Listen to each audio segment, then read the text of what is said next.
Hello बच्चों, तो आज इलेक्ट्रिक चार्जेस एंड फील्ड का लेक्चर नंबर 14 और आज हम गॉस लॉ की मदद से इलेक्ट्रिक फील्ड निकालना सीखेंगे। अभी तक गॉस लॉ पढ़ रहे थे, क्यों पढ़ रहे थे?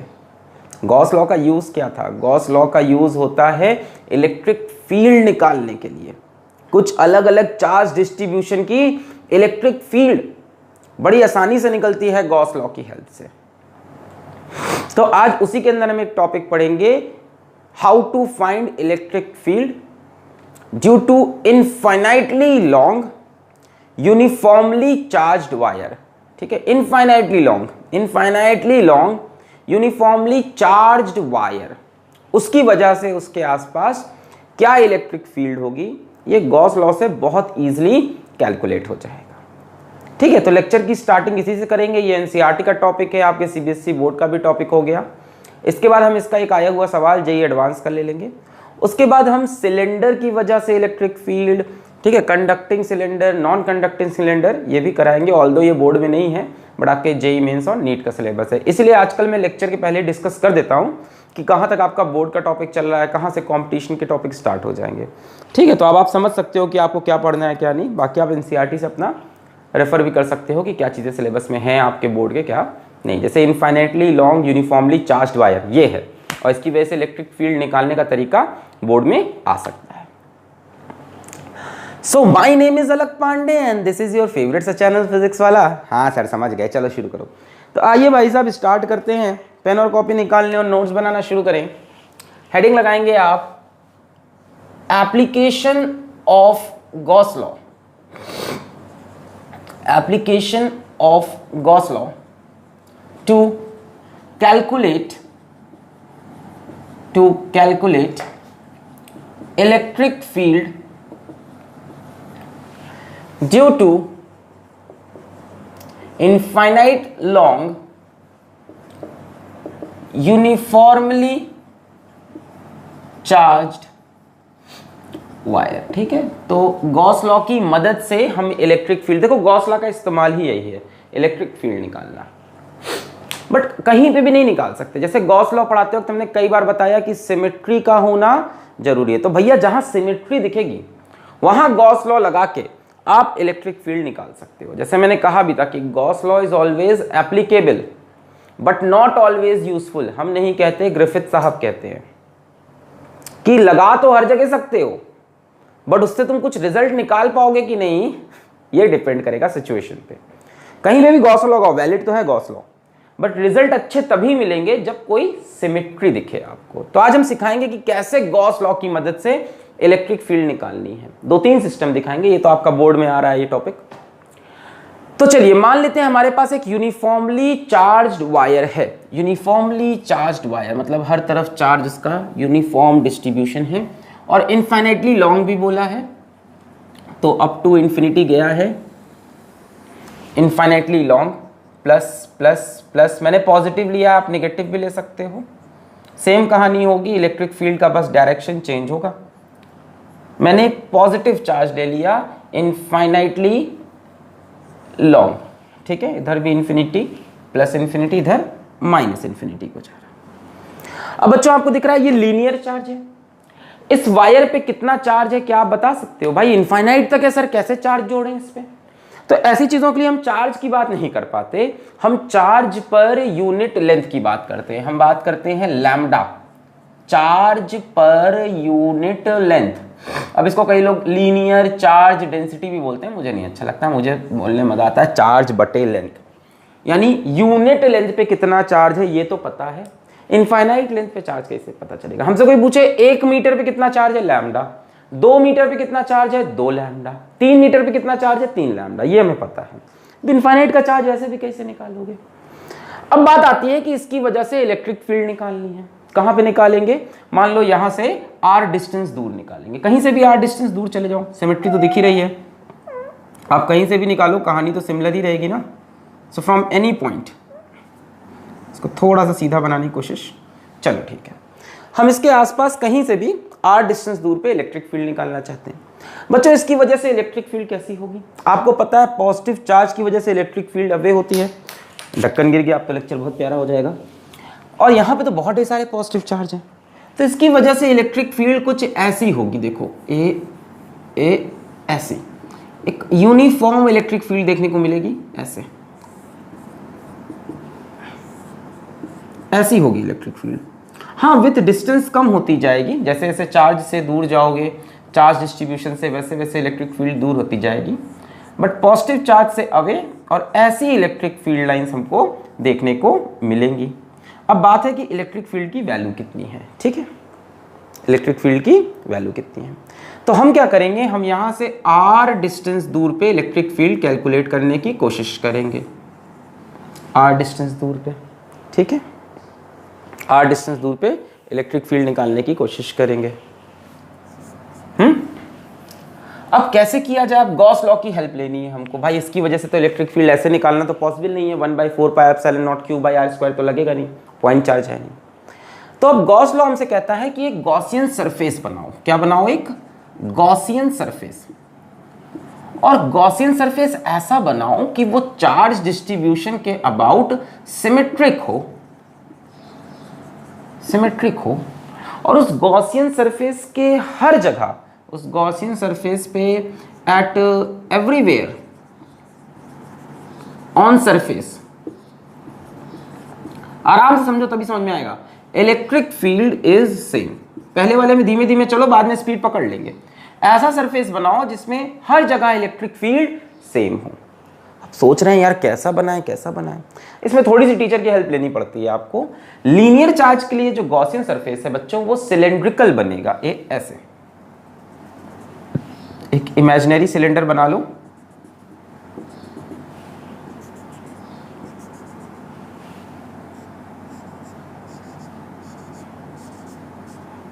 ठीक है। अब आप कहोगे सर सिलेंडर क्यों बनाया, थोड़ा समझाने की कोशिश करेंगे हम, सिलेंडर ही क्यों बनाया, गॉसियन सरफेस हमारा सिलेंडर बना, क्यों समझते हैं। बच्चों ध्यान से देखो तो इस सिलेंडर पे हर जगह इलेक्ट्रिक फील्ड सेम होगी। भाई चार्ज एकदम बीच में, एक्सिस में, इससे इतनी दूर आओगे जो इलेक्ट्रिक फील्ड, इधर जाओगे जो इलेक्ट्रिक फील्ड, इधर जाओगे जो इलेक्ट्रिक फील्ड, इधर जाओगे, हर जगह इलेक्ट्रिक फील्ड बराबर है। सिलेंडर का रेडियस r मान लिया, अब r इधर गए तो भी इलेक्ट्रिक फील्ड वही, इधर गए तो भी इलेक्ट्रिक फील्ड वही, इधर गए तो भी, मतलब सिलेंडर के सरफेस पे, अंदर से मतलब नहीं है, सिलेंडर के सरफेस पे हर जगह इलेक्ट्रिक फील्ड क्या है, सेम, और सिमेट्रिकल दिख ही रहा है चार्ज के अबाउट, तो ठीक है।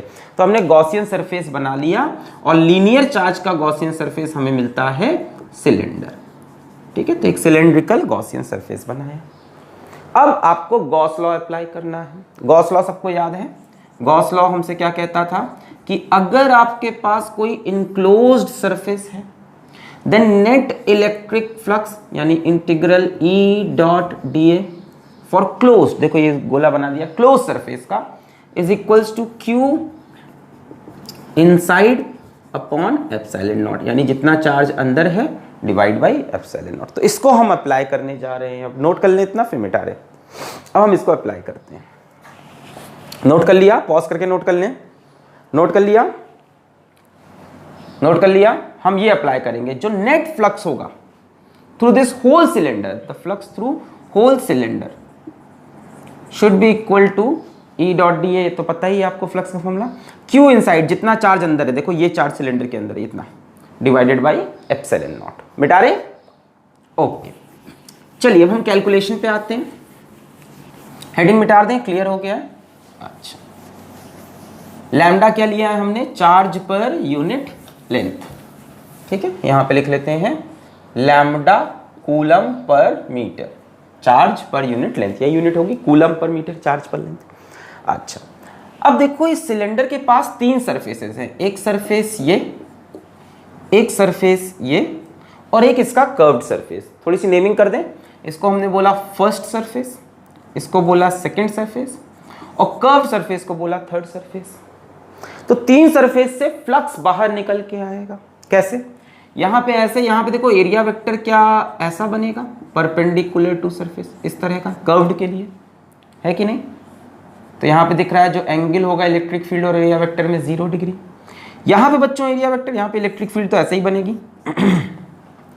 यहां पे एरिया वेक्टर के बारे में क्या कहते हो, एरिया वेक्टर ऐसा होगा, आउटवर्ड नॉर्मल, पढ़ा है ना, डीए, यानी 90 डिग्री पे है, यहाँ पे थीटा 90 डिग्री हो गया, फ्लक्स 0 हो जाएगा। यहाँ पे देखो इलेक्ट्रिक फील्ड तो ऐसे ही होगी और ऐसे भी होगी, डेफिनेटली दोनों तरफ सिमेट्री। और एरिया वेक्टर ऐसा बनेगा d A perpendicular to the surface और आउटवर्ड नॉर्मल, है ना, आउटवर्ड लेते हैं 3D में, बाहर की तरफ वाला नॉर्मल लेते हैं, फिर 90 डिग्री, ठीक है, बाहर की तरफ का नॉर्मल, इसीलिए देखो डी अंदर नहीं गया, बाहर आया। तो यहाँ पे भी थीटा 90 डिग्री।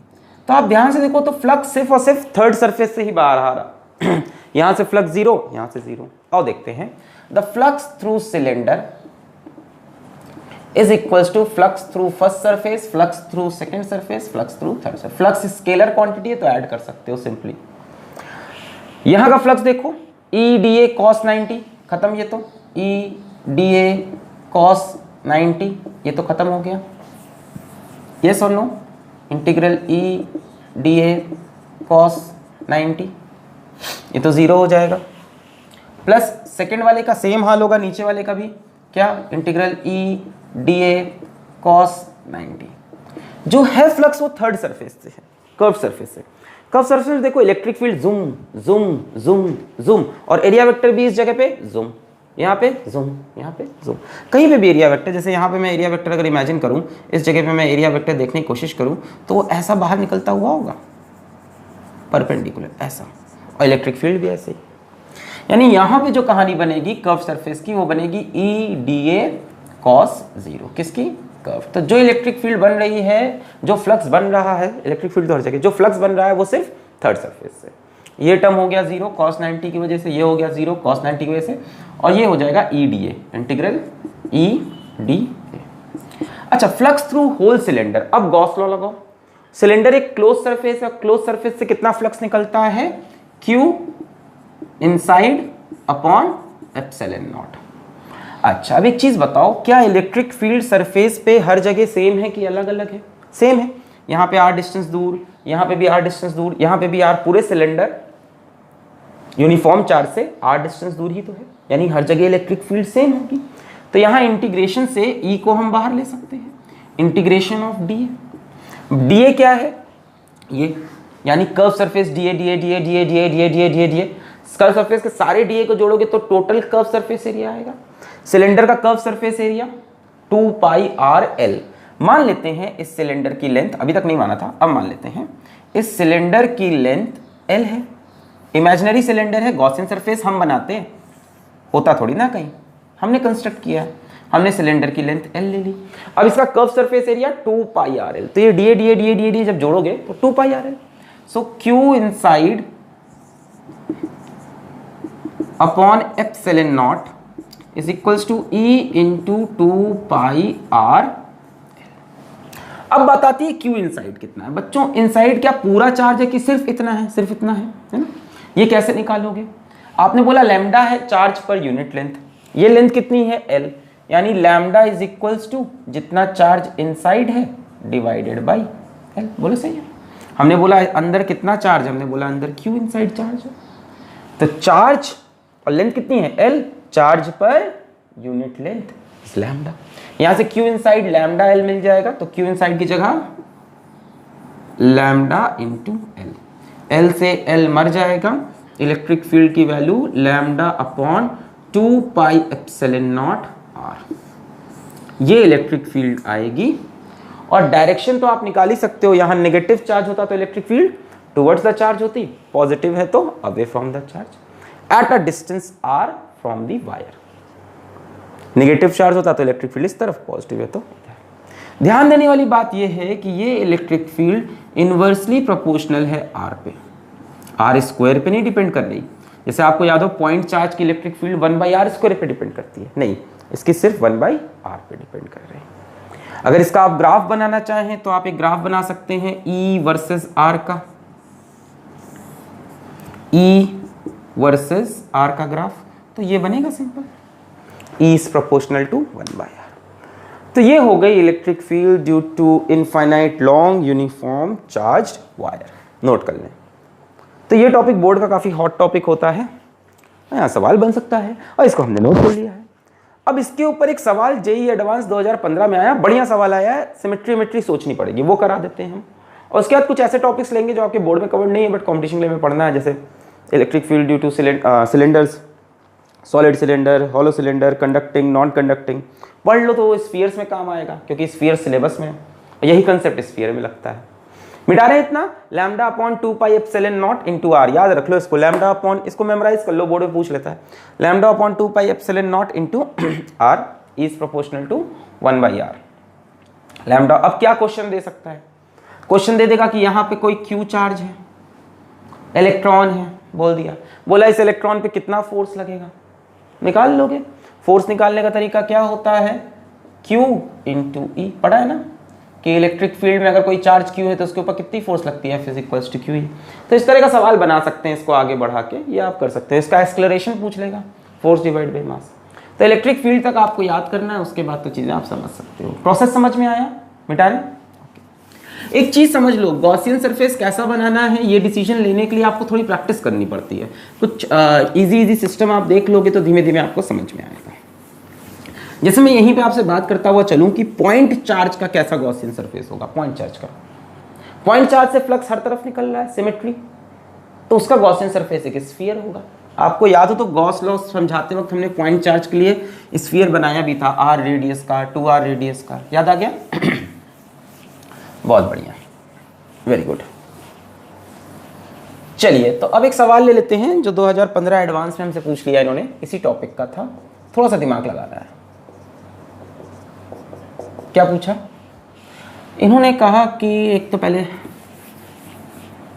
3D मीशा को बना के दिखाएं, बोला y एक्सिस, इधर बोला x, इधर बोला z, हमसे बोला एक इनफाइनाइटली लॉन्ग वायर है यहाँ पे which is uniformly charged with linear charge density lambda। बोला y एक्सिस से ये √3/2a डिस्टेंस ऊपर है, ठीक है, और हमसे बोला xy प्लेन में एक रेक्टेंगल बना है, xy प्लेन में एक रेक्टेंगल बना है सच दैट इस रेक्टेंगल का सेंटर ओरिजिन पे है, इसका नाम दिया इन्होंने A B C D, ठीक है, ये लेंथ हमसे बोली L और ये लेंथ हमसे बोली A है, ठीक है। हमसे पूछा फाइंड द, या ऐसे दे दिया, the electric flux due to linear charge, ठीक है, इंफिनिटी तक गया है, थ्रू ABCD इस rectangle is lambda L upon n epsilon naught, then find the value of n। ये सवाल पूछा 2015 में, सोच के करें, बढ़िया सवाल है, जो मैंने कंसेप्ट बताया उसको यूज करें, बन जाना चाहिए, थोड़ा दिमाग लगाना होगा, ठीक है। दिमाग ये लगाना होगा कि प्रीवियस लेक्चर में हमने आपको ये समझाया कि फ्लक्स क्या चीज़ होती है, ठीक है, थोड़ा और प्रॉपर डायग्राम बना दो जिससे इमेजिनेशन आपका अच्छा हो जाए। फ्लक्स क्या चीज़ होती है, अगर ये चीज़ आपको थोड़ी सी याद होगी तो यहाँ बहुत हेल्प मिलने वाली है आपको, ठीक है।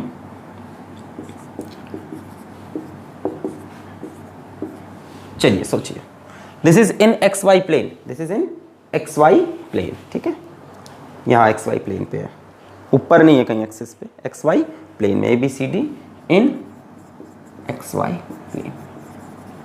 चलिए पॉज करके ट्राई करें, 1 2 3 4 5 6 7 8 9 10, मैं सॉल्व करने जा रहा, ओके, अभी भी टाइम है पॉज करके ट्राई करने का। चलो बच्चों, इस लीनियर चार्ज की वजह से फ्लक्स हर तरफ बिखरेगा, हर तरफ बिखरेगा। अगर हम इस लीनियर चार्ज से इमेजिन करें एक सिलेंडर, है ना भाई, इसमें तो सिलेंडर ऐसे बनेगा ना, इस बार ऐसे हॉरिजॉन्टल, ऐसे बनेगा, इस बार पहले ऐसे रखी तो ऐसे बना था, ऐसे रखी तो ऐसे, तो इस सिलेंडर से फ्लक्स निकलेगा Q/ε0, समझना कंसेप्ट, है ना। अगर मैं उस इमेजिनरी सिलेंडर को थोड़ा सा ड्रॉ करने की कोशिश करूं, ऐसे ऐसे ऐसे ही जाएगा, ऐसे ऐसे, ये ऐसा कुछ बनेगा वो सिलेंडर, सोचो थोड़ा सा सिमेट्री देख लो, मतलब कुछ ऐसा ही तो सिलेंडर बनेगा, ऐसे ऐसे,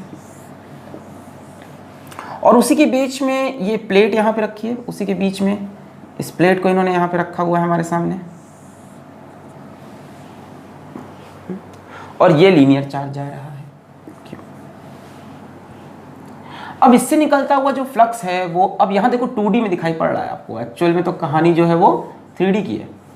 तो सिर्फ ऐसे ऐसे नहीं निकल रहा फ्लक्स, आपको लग रहा है आधा नीचे आधा ऊपर, ऐसा नहीं है। ये फ्लक्स 360 डिग्री घूम रहा है, पूरे में निकल रहा है ना। से टोटल फ्लक्स जो निकल रहा है यहाँ से, जो टोटल फ्लक्स इसमें से बाहर आ रहा है वो 360 डिग्री में बाहर आ रहा है। मतलब ये जो टोटल फ्लक्स है बच्चों, टोटल फ्लक्स कितना है Q बटे एप्सिलॉन नॉट है ना, Q इनसाइड बटे एप्सिलॉन नॉट, ये 360 डिग्री एंगल में बिखरा हुआ है। अब कितना फ्लक्स इसमें से पास करेगा जरा देखो, यहां से ये फ्लक्स भी निकलेगा, ये फ्लक्स भी निकलेगा, ये भी निकलेगा, पीछे से ये वाला, ये वाला, ये वाला, इतना फ्लक्स इसमें से बाहर आएगा। देखो सिर्फ इतना, इतना देखो, ये सिलेंडर है, ये वायर है, इमेजिन करोगे बहुत प्यार समझ में आएगा ये, ठीक है, इमेजिनेशन पे सवाल है। ये वायर है और ये सिलेंडर बनाया, तो इतना ही फ्लक्स तो बाहर आएगा। नीचे देखो ये प्लेट रखी है ABCD, और ये सिलेंडर घुमा दो इस पे पहले ऐसे, अब ये वायर, तो यही फ्लक्स तो इसमें से बाहर निकलेगा। देखो ये प्लेट है ऐसे, और ये सिलेंडर ऐसे, ये और ये वायर, तो ढिंग, और ये वाला फ्लक्स, ये वाला फ्लक्स, ये वाला फ्लक्स, ये सब गायब हो जाएगा। इसमें से तो हर तरफ फ्लक्स निकल रहा वायर से, सिर्फ इतना ही फ्लक्स इस पे आएगा। अब आप ये देख लो कि ये एंगल कितना बन रहा है। ये जो एंगल बन रहा है, वायर ऐसे सीधा वायर है, इधर इधर ऐसे किचिक, इस पे कितना एंगल बन रहा है देख लो। आपको पता है पूरे 360 पे इतना फ्लक्स जा रहा है, तो इतने पे कितना फ्लक्स जाएगा, खत्म बात। Q इनसाइड की वैल्यू कितनी हो जाएगी बच्चों, इसकी लेंथ कितनी है L, तो ये सिलेंडर की लेंथ कितनी हो जाएगी L। भाई इसकी लेंथ देखो L दे रखी है ना, आगे वाले की, साइड वाले की A लेंथ दी है, तो Q इनसाइड ये कितना हो जाएगा, ये हो जाएगा आपका Q इनसाइड, मेरे ख्याल से तो लैम्डा L हो जाएगा।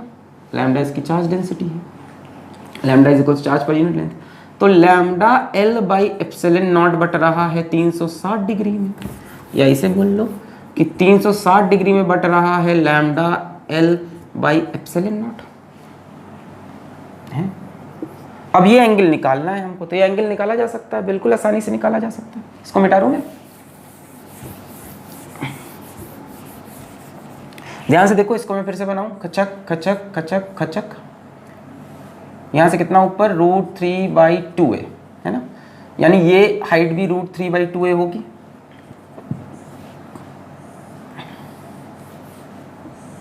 ये वायर √3/2a,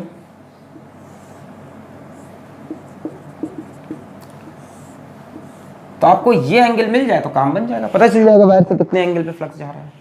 बच्चों ये √3/2a, ये कितना हो जाएगा a/2, देखो पूरा a है, आधा कर दिया a/2, तो बच्चों ये √3/2, ये a/2, इन दोनों का रेशियो निकालो, परपेंडिकुलर अपॉन बेस, डिवाइड करोगे √3 का मतलब tan 60, परपेंडिकुलर अपॉन बेस करो, √3/2a डिवाइडेड बाई a/2, तो ये कैंसिल हो जाएगा, √3 मतलब tan थीटा इज इक्वल्स √3 मतलब 60 डिग्री, ये 90 है, ये 60 है, तो ये 30, इस तरह से ये भी 60 आएगा, तो ये 30, तो टोटल ये फ्लक्स कितने एंगल पे जा रहा, 60 डिग्री पे। तो 360 डिग्री पे इतना फ्लक्स, तो 60 डिग्री पे कितना फ्लक्स, बोला समझ में आया, 60 डिग्री पे फ्लक्स जा रहा।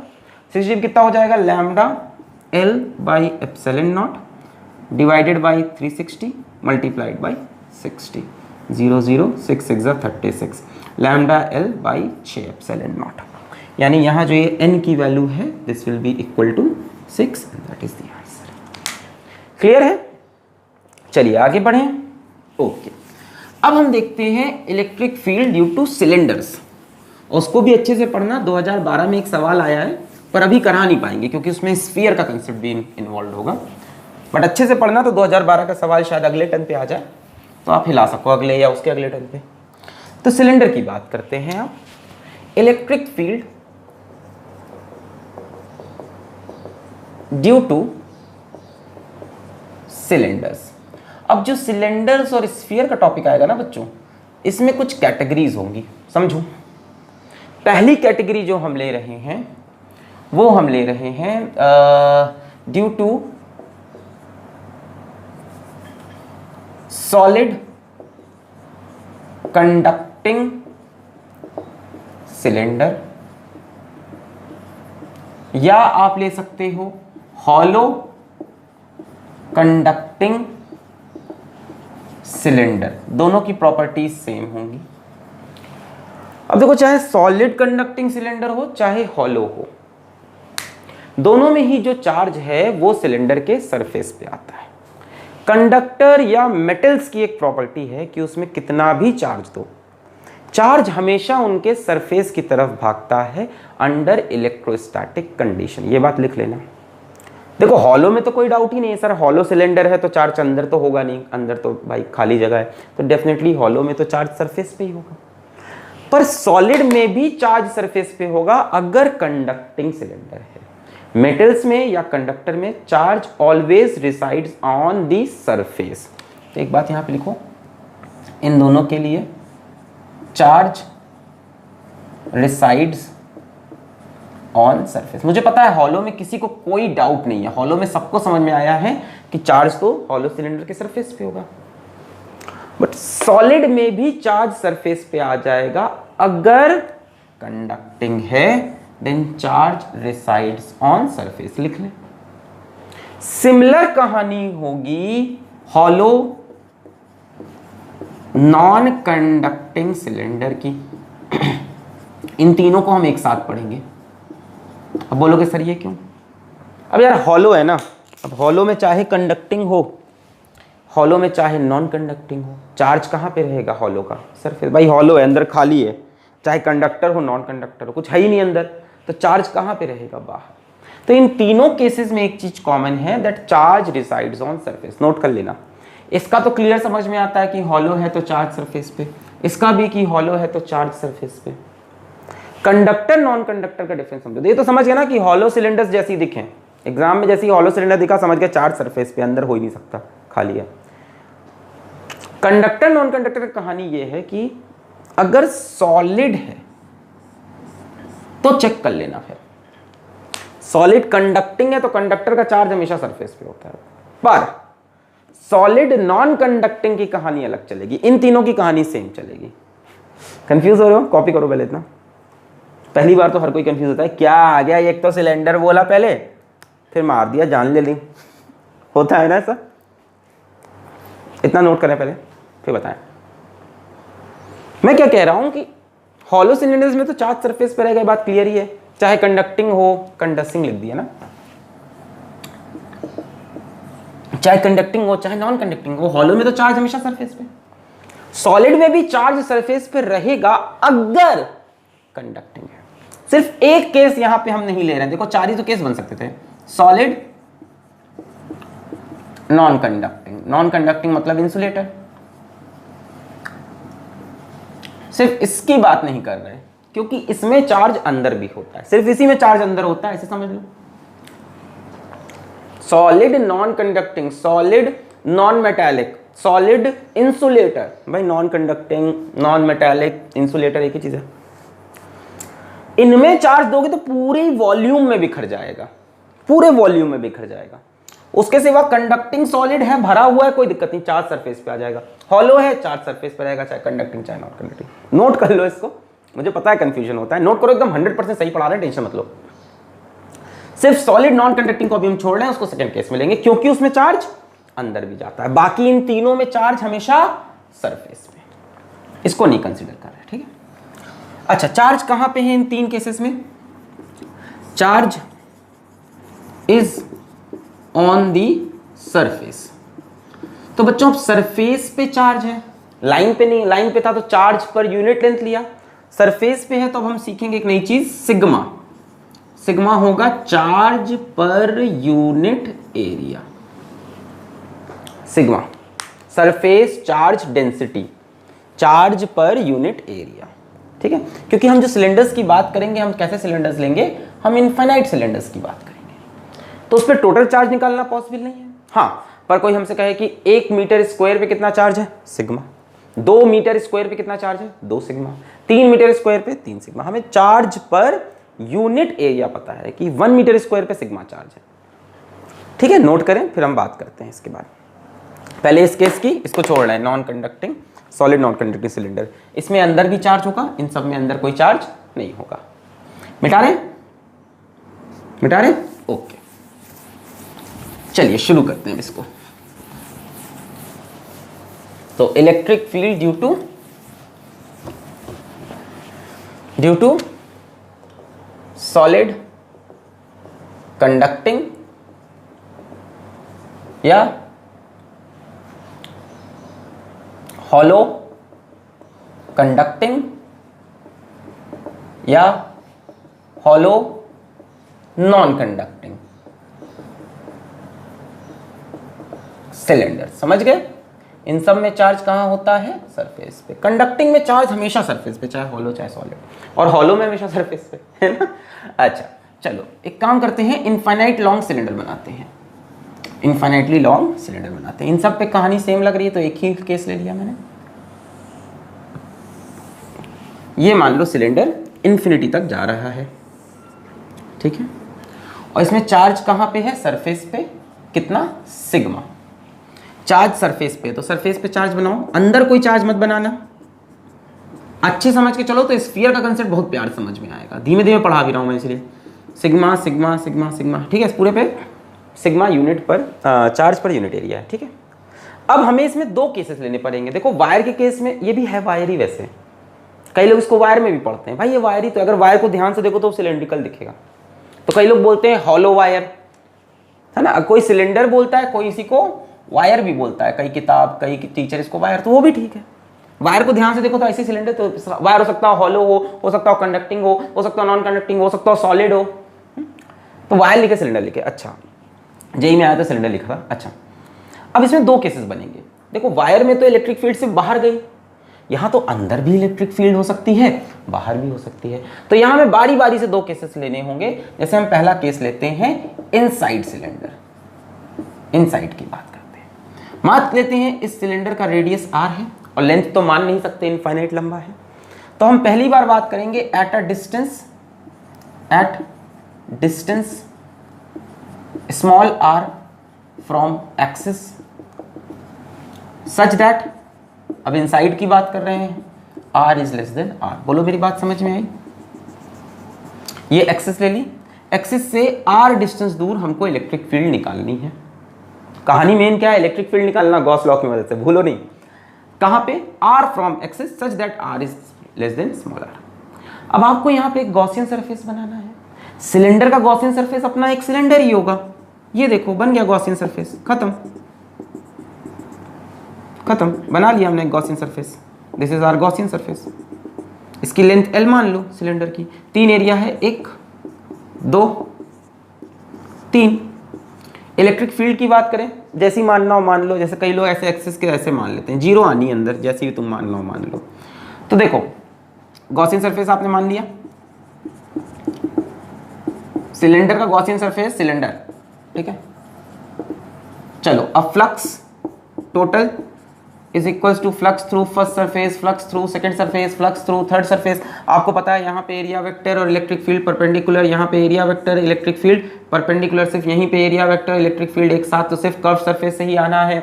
ये फ्लक्स जीरो हो जाना है, ये फ्लक्स जीरो हो जाना है कि नहीं? देखो ये d A vector E vector, ये d A vector E vector zero हो जाना है, सिर्फ यहीं से फ्लक्स आना है। टोटल फ्लक्स को आप लिख सकते हो Q inside divide by epsilon naught is equals to flux through third surface ये वाला E d A cos zero, E d A cross zero, E d A cos zero, यहाँ से ई बाहर आ जाएगा, कॉस जीरो 1 हो जाएगा, फिर ई इंटू ए लिखोगे यानी ई इंटू कर्व सरफेस का area 2 pi r L. Speed पकड़ ली, बोला समझ में आया? यहाँ तक कि कुछ गायब हो गया। ये वाला फ्लक्स जीरो हो जाएगा, ये वाला फ्लक्स जीरो हो जाएगा। कर्व सरफेस से कितना फ्लक्स निकलेगा? ई डॉट डी ए, फिर इलेक्ट्रिक फील्ड हर जगह कांस्टेंट लेके बाहर हो गई, डी ए का इंटीग्रेशन करोगे, curve surface area 2 pi r L. अच्छा क्यू इनसाइड कितना है? जीरो है। भैया पहले ही बोला कि चार्ज इसमें कहाँ होगा? चार्ज कहाँ दिख रहा है? सरफेस पे। इनसाइड चार्ज जीरो, जब चार्ज जीरो हो गया तो इलेक्ट्रिक फील्ड जीरो, खत्म कहानी। यही तो इंपॉर्टेंट है कि क्यू इनसाइड इन सारे केसेस में जीरो होगा, इन तीनों केसेस में, ये याद रखना। अब जब अंदर चार्ज ही नहीं है तो इलेक्ट्रिक फील्ड कैसे बनेगा? Zero. So there is no electric field inside a conducting cylinder whether it is solid और हॉलो। कंडक्टिंग सिलेंडर चाहे सॉलिड हो चाहे हॉलो, उसके अंदर कोई इलेक्ट्रिक फील्ड नहीं। नॉन कंडक्टिंग में अगर हॉलो है तब इलेक्ट्रिक फील्ड नहीं होगी क्योंकि अंदर चार्ज जीरो है। क्लियर? चलिए आगे बढ़े, आउटसाइड चले, अरे हलवा था यार, आउटसाइड चले। अरे बोलना भाई, चल भाई आउटसाइड। अरे भाई ऐसा ना कर, जीवन में प्यारा बच्चा, आ जा आउटसाइड, मजा आएगा बहुत ज्यादा। आउटसाइड चलते हैं, आउटसाइड चलेंगे at distance r from the axis such that r is greater than r। बाहर जाओगे तो r ग्रेटर देन r। इसको मिटा दूं? सर हम कैसे मिटा रहे हैं, हमें फिर से बनाना पड़ता है। जालिम इंसान, तुम्हें क्या है, तुम तो मिटा दोगे। देखो अब हम बाहर चलते हैं r डिस्टेंस, और एक सिलेंडर कंस्ट्रक्ट करते हैं बाहर भी, ठीक है ना। तो हमने एक ये गॉसियन सरफेस कंस्ट्रक्ट किया बाहर की तरफ at distance r from the axis. इसके भी देखो 3 सरफेस होंगे, 1 2 3, first second third. Electric field कैसी होगी? अब इलेक्ट्रिक फील्ड यहां पे भी यूनिफॉर्म होगी, ऐसी खचक खचक खचक खू खचक के इंटू 2 में देख के मजा आ गया। और यहाँ पे एरिया वेक्टर ऐसा डी ए 90 डिग्री पे, यहाँ एरिया वेक्टर ऐसे डी ए 90 डिग्री पे, flux zero area vector d A ऐसा, यही फ्लक्स बनने वाला है। तो flux total is equals to flux through first, flux through second plus flux through third. तो flux through first will be 0, flux through second will be 0। E d A cos 90, E d A cos 90, यहाँ पे ई d A cos 0। Flux total हो जाएगा Q inside upon epsilon not. Flux through third surface निकालोगे तो E into 2 pi r L. इस cylinder की length कितनी मान लेते हैं हम? L मान लेते हैं अपने आप। E into 2 pi r l, बोलो सही है। Curve surface area 2 pi r l, यहाँ एंगल होगा 0 डिग्री। तो E d A cos 0, electric field हर जगह कांस्टेंट, तो बाहर लिखूं क्या? E डी ए कॉस 0 का इंटीग्रेशन, इलेक्ट्रिक फील्ड हर जगह कांस्टेंट, तो बाहर आ जाएगी। डी ए इंटीग्रेट करोगे तो total curve surface area 2 pi r L cos 0 0। Clear है यहाँ तक? समझ में आ गया? इलेक्ट्रिक फील्ड हर जगह सरफेस पे बराबर बराबर, देखो ना सिमेट्रिक है। जो इलेक्ट्रिक फील्ड यहाँ होगी वो इधर होगी। पूरे सिलेंडर को देखो सिमेट्रिक है, तो हर जगह बराबर इलेक्ट्रिक फील्ड r डिस्टेंस दूरी पे। तो इलेक्ट्रिक फील्ड बाहर आ गई, cos 0 1 हो गया, डीए का integration curve surface area 2 pi r L. अब Q इनसाइड निकालते हो। इसका Q इनसाइड देखो, बच्चों चार्ज कहाँ पे है? चार्ज इसके सरफेस पे है। तो कितना कर्व सरफेस अंदर आया? भाई चार्ज कर्व सरफेस पे तो दिख रहा है, ऊपर वाले नीचे वाले तो अरे इस पे थोड़ी ना चार्ज है।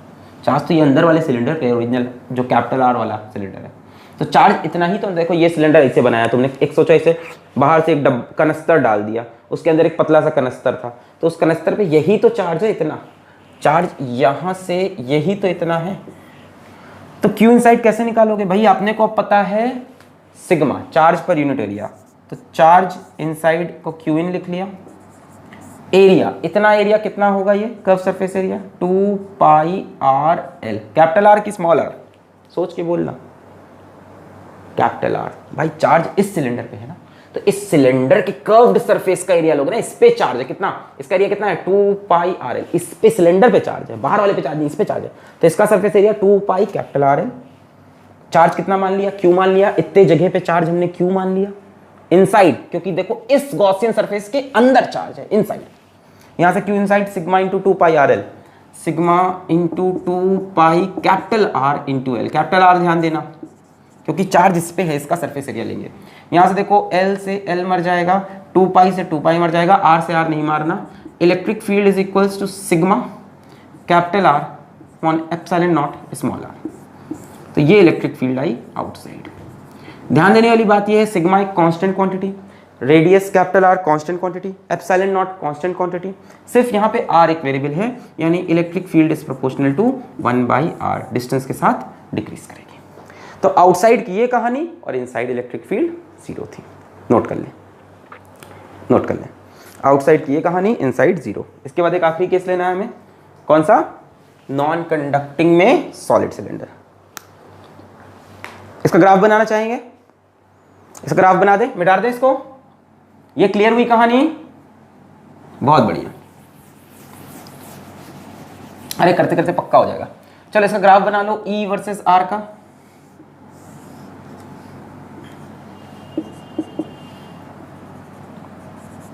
E वर्सेस R का। अब ध्यान देना, E वर्सेस R का।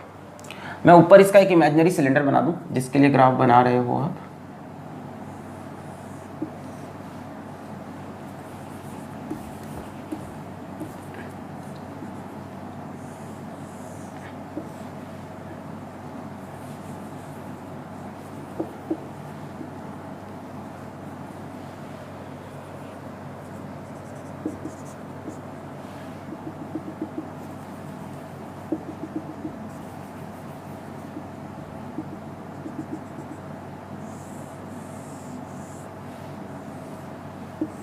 मान लीजिए ये अपना सिलेंडर था, इसके लिए हमने ग्राफ बनाया है, ठीक है। अब इतना पार्ट देखो सिलेंडर के अंदर का है,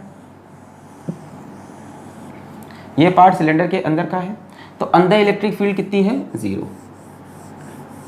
ये इनसाइड की कहानी चल रही है, देखो ये आर वेक्टर लिया, तो आर कैपिटल आर से छोटा है, इधर इलेक्ट्रिक फील्ड, इधर आर, और ये एरिया क्या हो गया, आउटसाइड।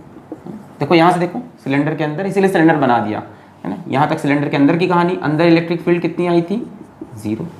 आउटसाइड कितनी है, सिग्मा ऐसे कुछ हो रही है, मतलब अचानक से इलेक्ट्रिक फील्ड बढ़ी और फिर 1/r से गिरने भी लगी। तो पहले तो बढ़ी, सडनली इलेक्ट्रिक फील्ड बढ़ती है और फिर गिरना स्टार्ट कर देती है, E is proportional to 1/r। तो ये आउटसाइड का ग्राफ, ये इनसाइड का ग्राफ। मैक्सिमम इलेक्ट्रिक फील्ड कहाँ पे होगी, सब लोग बताएं। मैक्सिमम इलेक्ट्रिक फील्ड सरफेस पे, दिख रही है कितनी होगी, यहाँ पे भी कैपिटल आर रख दोगे, कैपिटल आर से कैपिटल आर कैंसिल हो जाएगा, sigma by epsilon not. Clear, मिटा दे, क्लियर। चलिए अब हम आखिरी केस लेते हैं, नॉन कंडक्टिंग में सॉलिड। बाकी सब डिस्कस हो गए, सॉलिड कंडक्टिंग का यही कहानी, चार्ज कहाँ पे, सरफेस पे। हॉलो कंडक्टिंग की यही कहानी, चार्ज कहाँ, सरफेस पे। हॉलो नॉन कंडक्टिंग की यही कहानी, चार्ज कहाँ, सरफेस पे। एक ही केस है जो अलग से हम पढ़ते हैं, second case, which is solid non conducting. बच्चों इसमें क्या होता है ना, चार्ज पूरे वॉल्यूम में बिखर जाता है, नॉट कंडक्टिंग सिलेंडर। सिलेंडर बोले या कोई बच्चा वायर बोले, इन्फिनिट लॉन्ग। अब देखो सॉलिड नॉन कंडक्टिंग, कंडक्टिंग है नहीं मतलब चार्ज पूरे वॉल्यूम में, सिलेंडर के सॉलिड, एक तो सॉलिड है, सॉलिड मतलब भरा हुआ है, तो चार्ज पूरे वॉल्यूम में डिस्ट्रीब्यूटेड है ना। चार्ज कहाँ है, चार्ज इन होल वॉल्यूम, पूरे वॉल्यूम में चार्ज डिस्ट्रीब्यूटेड हो गया। सॉलिड सिलेंडर में एरिया होगा कि वॉल्यूम होगा, वॉल्यूम होगा ना, सॉलिड हर जगह चार्ज है। तो यहां पे हमारे पास रो होता है, charge per unit volume, lambda charge per unit length, sigma charge per unit area, rho charge per unit volume. जरा देखें,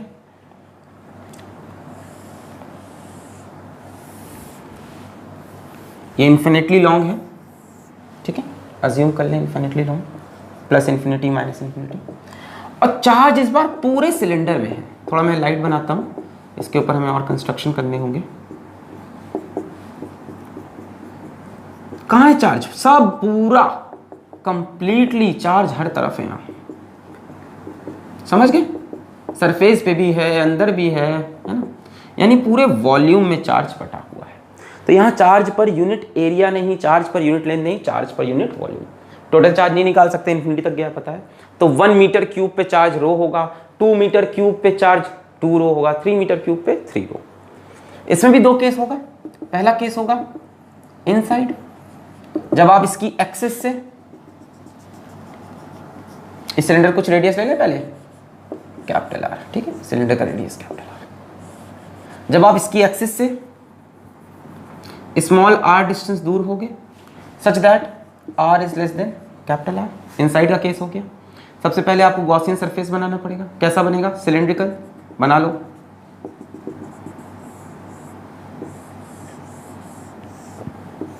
ये मेरा गॉसियन सरफेस, 3 सरफेस होंगे, 1 2 3, 1 2 3, 1 और 2 से निकलने वाला फ्लक्स 0, इलेक्ट्रिक फील्ड यहाँ पे भी ऐसी, ठीक है।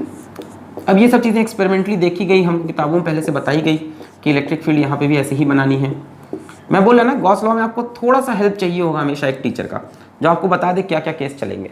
यहाँ पे देखो डी ए वेक्टर ऐसा बनेगा, फ्लक्स 0, यहाँ पे डी ए वेक्टर ऐसा बनेगा, फ्लक्स 0, दिख रहा है, और यहाँ पे डी ए वेक्टर ऐसा बनेगा, सिर्फ यहीं पे फ्लक्स जनरेट होगा कर्व्ड सरफेस पे। तो पूरी कहानी वही रहेगी, flux total is equals to flux through first surface, flux through second surface, flux through third surface. First और सेकंड का 0 हो गया, फ्लक्स टोटल कितना हो जाएगा, Q inside upon epsilon not, और फ्लक्स 3 आपको पता है कितना आता है, E इंटू 2πRL, बोला सही है। सिलेंडर की लेंथ L मान लो कि गॉसियन सरफेस की, E into curve surface area 2πRL। अब Q इनसाइड कितना होगा, इसमें Q इनसाइड 0 नहीं, बस यही तो बात डिफरेंट है। बाकी सारे केसेस में Q इनसाइड 0 था, है ना, मतलब इनसाइड वाले केस में सारा चार्ज सरफेस पे, तो इलेक्ट्रिक फील्ड 0 आ रही थी अंदर की तरफ, चाहे हॉलो कंडक्टिंग हो, हॉलो नॉन कंडक्टिंग हो, सॉलिड कंडक्टिंग हो, यहाँ नहीं हुआ। अब यहाँ ये Q इनसाइड निकालना पड़ेगा। अब चार्ज किस में है, वॉल्यूम में है, तो इस सिलेंडर पे कितना चार्ज होगा ये हमें देखना है। तो rho is equals to charge per unit volume. इस सिलेंडर का वॉल्यूम कितना हो जाएगा, πr²L। भाई इसका वॉल्यूम लोगे कि इस पूरे सिलेंडर का लोगे, सोचना, इसका चार्ज इसके अंदर है ना, हमें इतने की बात हो रही है ना, अभी गॉसियन सरफेस ये है ना, उसके अंदर कितना चार्ज है, हमें r डिस्टेंस पे इलेक्ट्रिक फील्ड निकालनी थी। कैसे निकालें, गॉस लॉ की मदद से। हमने क्या किया, एक गॉसियन सरफेस बनाया, छोटा सिलेंडर। अब इस सिलेंडर के अंदर कितना चार्ज है, तो हमने कहा कि रो पता है, charge per unit volume, cylinder के अंदर चार्ज Q इनसाइड, वॉल्यूम रख दिया, यहाँ से Q इनसाइड मिल गया कितना, rho into πr²L upon epsilon naught E into 2πRL। Pi से पाई मरेगा, L से L मरेगा, r² से एक r मर जाएगा। इलेक्ट्रिक फील्ड की वैल्यू आ रही है रो r अपॉन 2 एप्सिलॉन नॉट। यानी अंदर इस बार जो इलेक्ट्रिक फील्ड आई वो डायरेक्टली प्रोपोर्शनल टू r आई, यानी इलेक्ट्रिक फील्ड यहां से यहां इंक्रीज कर रही है, डायरेक्टली प्रोपोर्शनल टू r का मतलब ये है। इनसाइड में देखो r लगातार बढ़ता जाएगा, स्मॉल r बढ़ता जाएगा, इलेक्ट्रिक फील्ड लगातार बढ़ती जाएगी।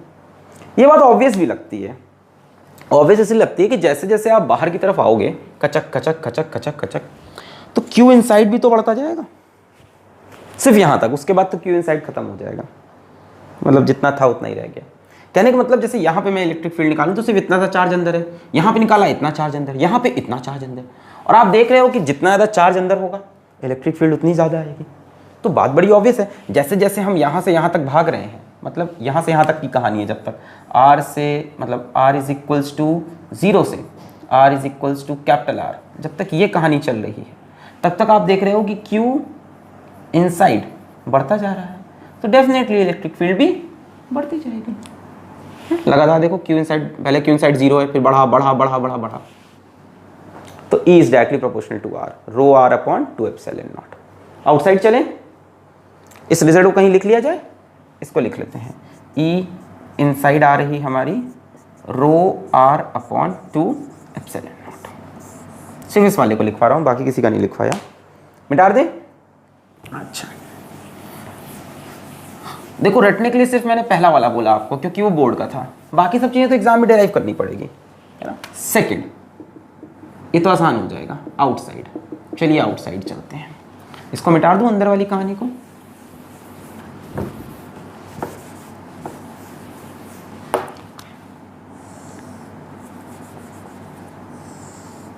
आई होप आपको बातें बहुत अच्छे से क्लियर हो रही होंगी। अगर आपको क्लियर हो रही हैं तो अभी आपको स्फीयर्स में भी यही सारी चीज़ें पढ़नी है, solid conducting, solid not conducting, ठीक है, हॉलो कंडक्टिंग, हॉलो नॉट, सारी कहानी पढ़नी है। इतना समझ लो कि कंडक्टर का केस आते ही चार्ज कहाँ ले जाओ, सरफेस पे, चाहे हॉलो चाहे सॉलिड। चलिए अब आउटसाइड, तो यहाँ से r डिस्टेंस दूर बाहर जाके एक सिलेंडर फिर से बनाना है हमें।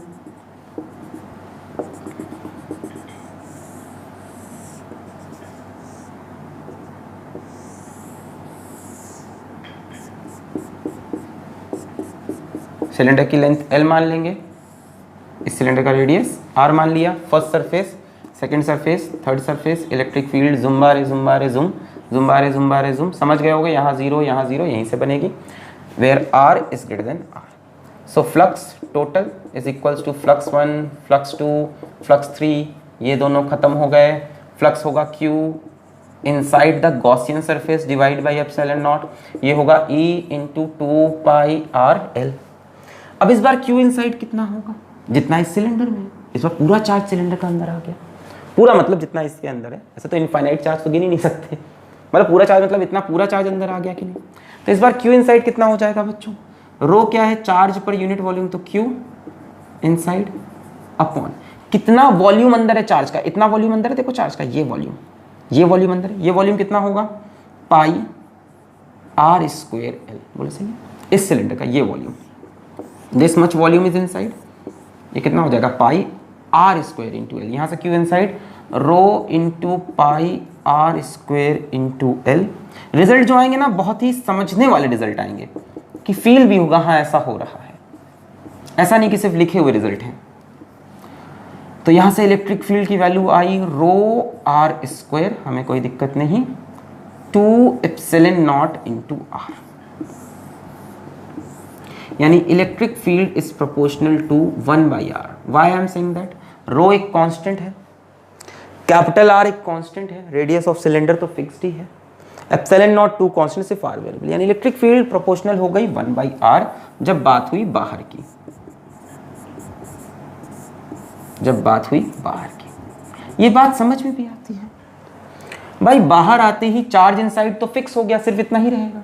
अब जैसे जैसे दूर जाओगे इलेक्ट्रिक फील्ड डिक्रीज करेगी, सिंपल सा कंसेप्ट है। अंदर भी दूर जा रहे थे बट अंदर चार्ज भी बढ़ रहा था तो इलेक्ट्रिक फील्ड बढ़ रही थी। देखो अंदर इनसाइड क्या है, इज प्रोपोर्शनल टू आर, क्योंकि लगातार क्यू इनसाइड बढ़ता जा रहा था। यहां आते ही क्यू इनसाइड मैक्सिमम हो चुका। अब इसके बाद बाहर जाओगे तो क्यू इनसाइड तो फिक्स हो गया, अब सिर्फ डिस्टेंस बढ़ रहा है, डिस्टेंस बढ़ेगा तो इलेक्ट्रिक फील्ड घटेगी, वो हमें दिख रहा है। इसका ग्राफ बनाए, मिटा रहे इसको, याद करने को बिल्कुल नहीं कह रहे ये सब रिजल्ट, सिर्फ पहला वाला रिजल्ट समझ याद करना था, बाकी तो कंसेप्ट समझ लिया आपने कि कैसे खेलना है इन सबको। जैसे मानो इसका ग्राफ बनाने को हमसे कहा, तो यहाँ पे फिर से हम एक इमेजिनरी सिलेंडर बना लेंगे।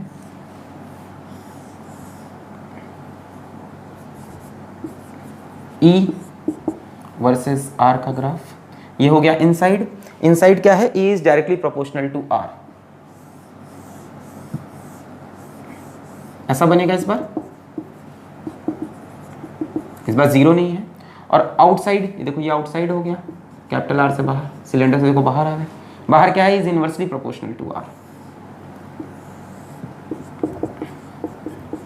सबसे मैक्सिमम देखो यहाँ पे सरफेस पे, ई एट सरफेस। कभी भी कोई बोले सरफेस पे निकालो तो चाहे इनसाइड का केस यूज कर लो चाहे आउटसाइड का, आर इक्वल टू आर रख दो, काम बन जाएगा।